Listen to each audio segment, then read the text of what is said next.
Every great person who ever lived fought an invisible war, and many lost it without even knowing they were fighting. This enemy isn't external.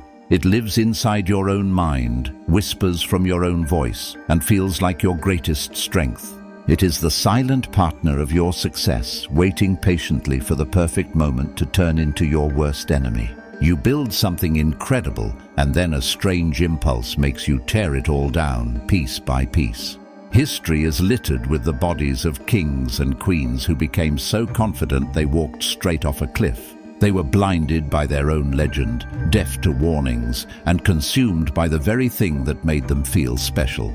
Today, we pull back the curtain on this ancient and deadly force that is trying to end you right now. We aren't here to find problems. We are here to master the protocol to secure your future. Welcome to a strategic investigation into the one threat you can't run away from because it's always right behind you. Welcome to the protocol, where we build your defense before the attack begins. The first step in any battle is knowing exactly where your enemy is located and what they are wearing as a disguise. For the ego, it uses the mask of confidence, ambition, and a unique form of self-love that feels entirely justified. It makes you believe that you are special, that you deserve more than others, and that the rules simply do not apply to you.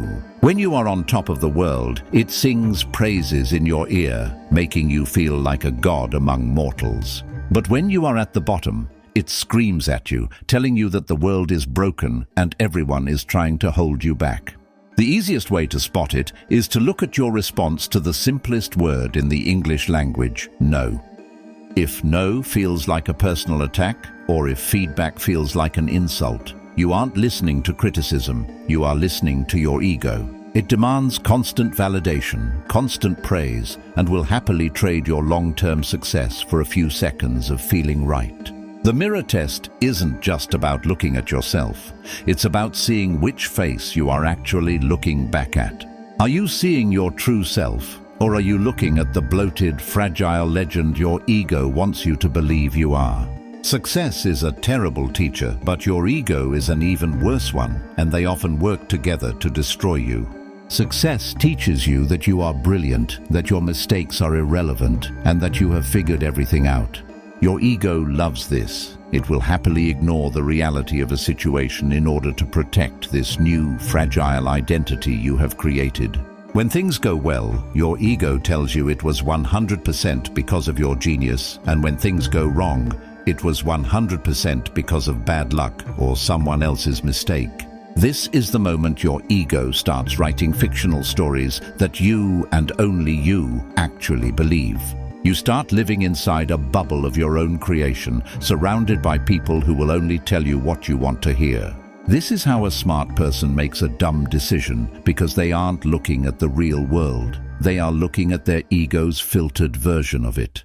Reality doesn't care about your stories or your legend. It will always hit you with its full force, and it doesn't offer a refund. If you aren't willing to look at the cold, hard facts, even the ones that hurt your feelings, you have already started to lose the game. The difference between a genius and a fool is often just the ability to accept feedback without needing a few days to heal from the insult. Pause for a second. What we reveal here is part of the San Wisdom Protocol, the dark truths most are too afraid to face. To master these strategic insights and protect your mind, subscribe and hit the bell icon now. Have a topic we should expose? Drop a comment below. Now, back to the shadows. The master understands a paradox that the ego cannot ever grasp. True power isn't about making yourself feel big.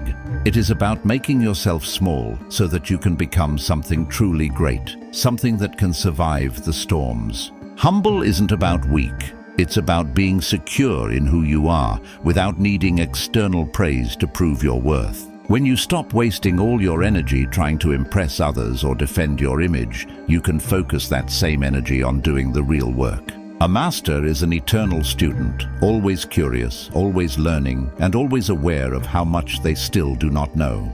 They treat winning with caution and losing with study, using every outcome to build a more resilient strategy for the next move. The ego wants to look good right now. The humble master wants to be good when it truly counts, which is far in the future. You have to make a choice, and you have to make it every single day, over and over again. Will you choose to be important, or will you choose to do important work? One choice secures your ego, the other choice secures your future and your legacy. The silent killer is always waiting, but it only has the power you give it, and you can take that power back right now. You take it back by building a system, a set of habits, a daily protocol that starves it of the praise and validation it craves. It is the decision to focus on the process rather than the outcome, on the work rather than the applause.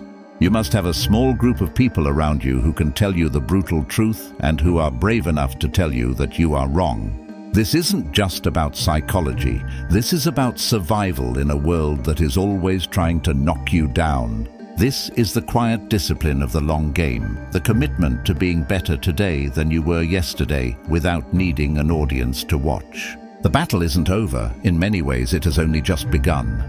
Your ego is waiting for the next victory to tell you that you have arrived and that you are done learning. Don't believe the lie. Stay hungry, stay focused, and use this protocol to secure your future. The protocol is simple, but simple is not easy.